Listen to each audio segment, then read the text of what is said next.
You're coming with us, kid. Get the girl!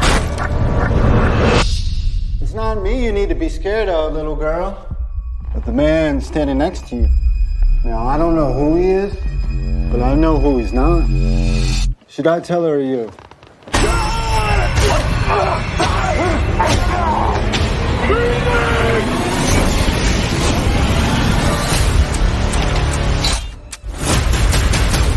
He's gonna come for me. Now, you're gonna see what I see.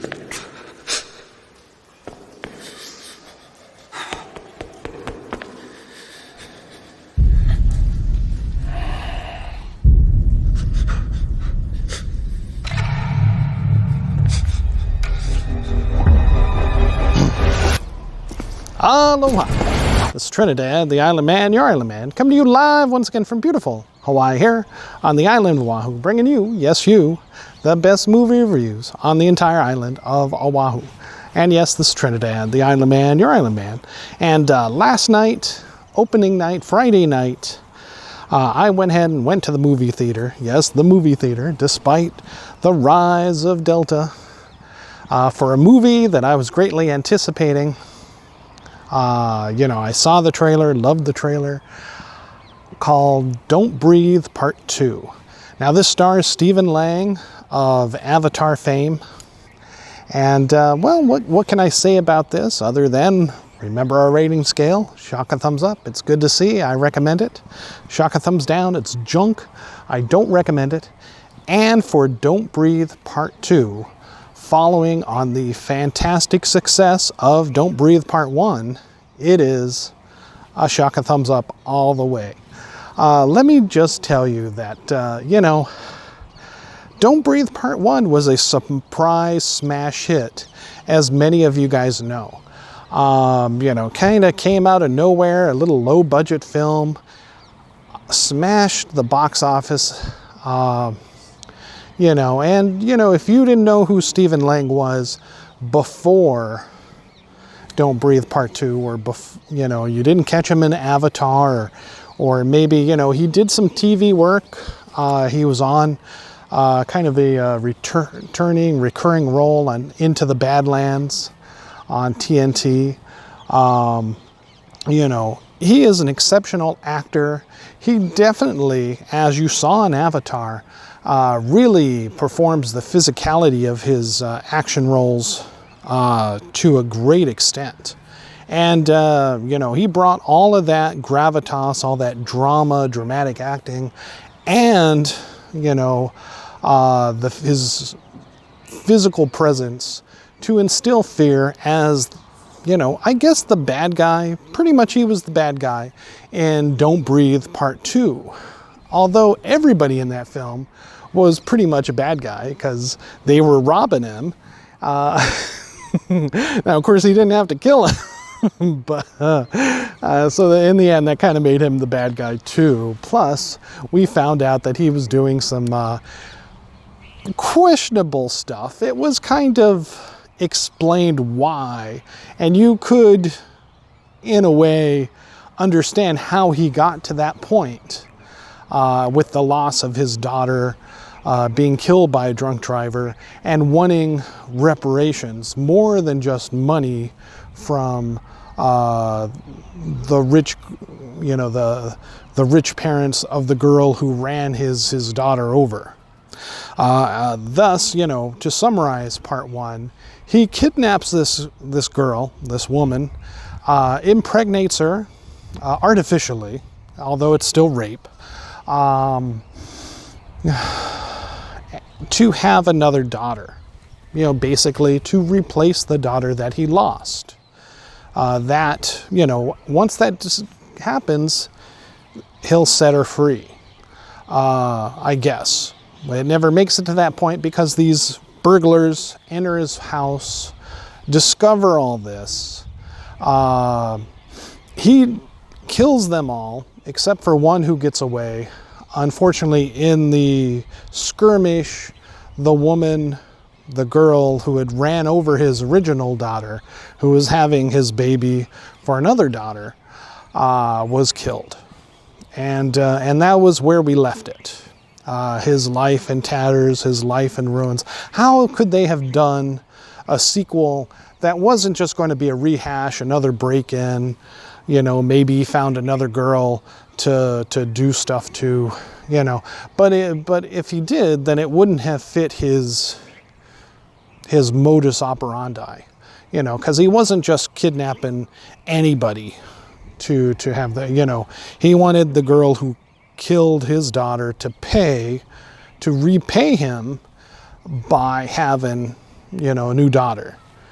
So he just wouldn't pick up somebody off the street.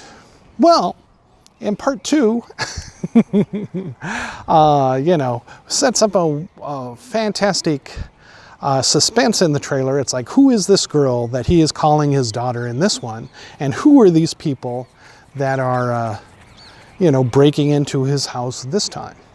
And, well, we find out that it is, amazingly enough, somebody completely different. Well, in part 2 of Don't Breathe part 2, a strong shock and thumbs up, we find out what happens within the first 10 minutes of the movie.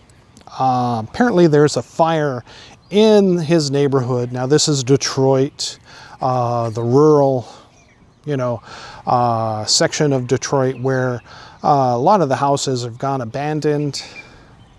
He's very secluded in his neighborhood. There's a fire, a little girl is found, he finds a little girl out on the street. Apparently, you know, everyone else in the house, well, these are either arrested or killed. According to the news, it was a meth house. So he takes this little girl in. She's maybe 4, maybe 5 years old. She doesn't have much memory of her parents or where she had come from before that. And she believes Stephen Lang's character to be her father. And he raises her like his daughter, basically, you know, believing that fate has sent him this gift.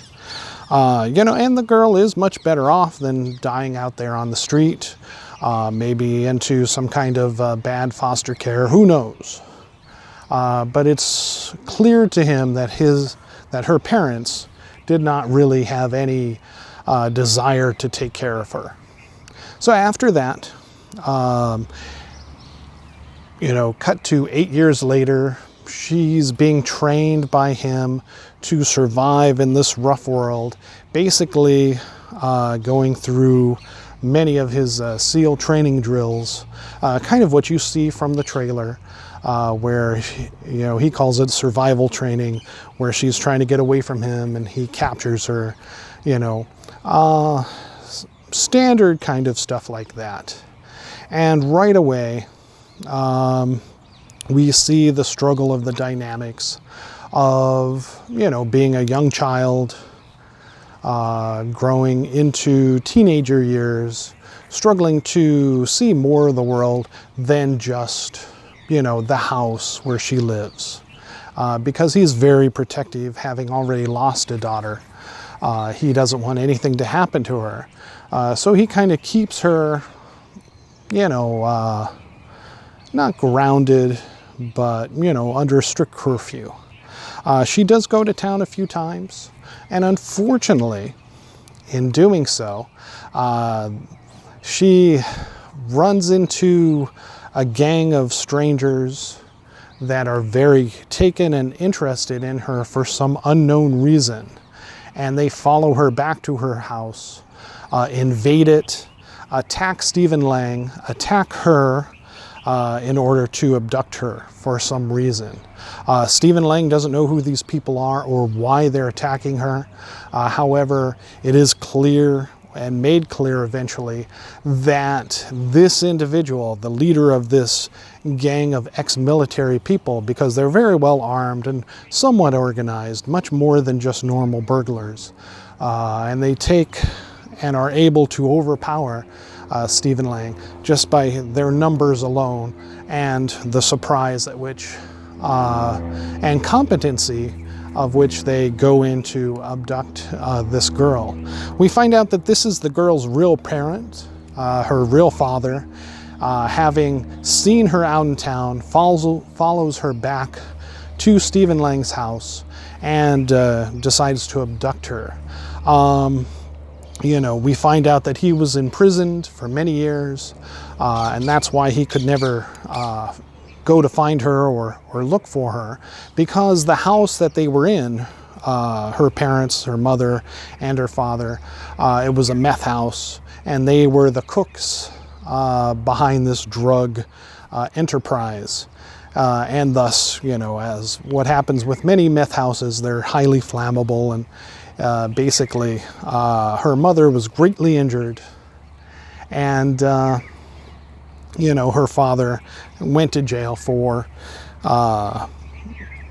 making drugs.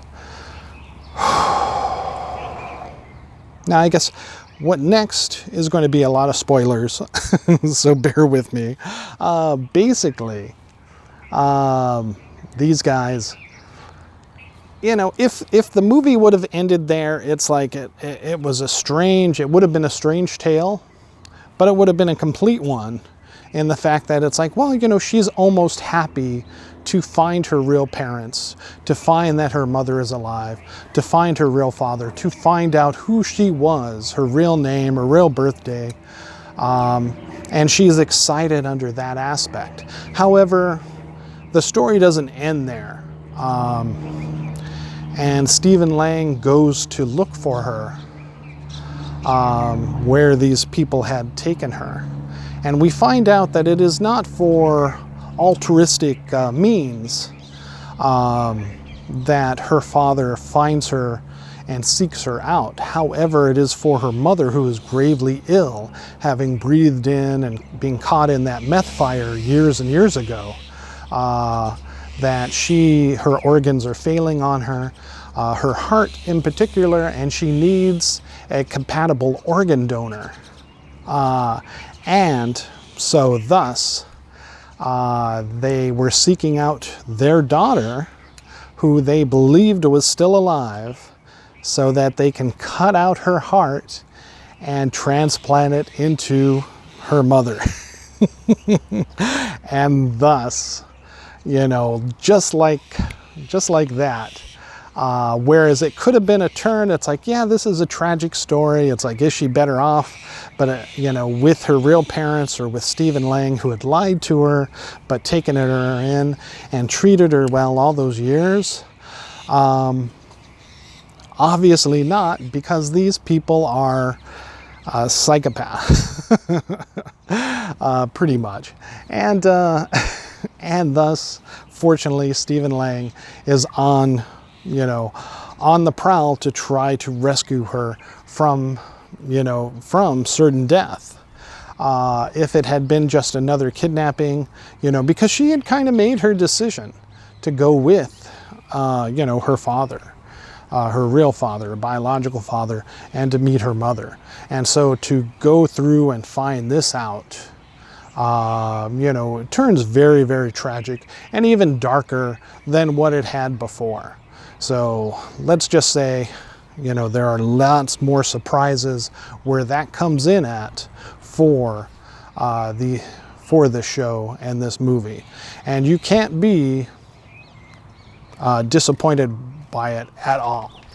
So definitely go ahead and check out Don't Breathe Part 2. Lots of action, lots of drama and suspense. Is it as suspenseful as the first one? The first one, you didn't know what Stephen Lang's deal was. That was the suspenseful part. So in this one, it's kind of taken away because you know what he's capable of. But the suspense comes with, who is this girl really? Who are these people trying to get this girl? And why are they attacking Stephen Lang?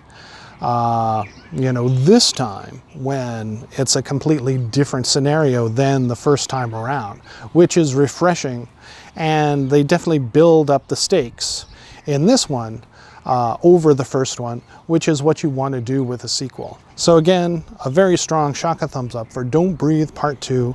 Go and check it out, however, wherever you can, in the theater or at least look for it streaming within the next month or two on video on demand. All right, thank you so much. And again, this is Trinidad, the Island Man, your Island Man, giving Don't Breathe Part 2 a strong shaka thumbs up, just like the first one.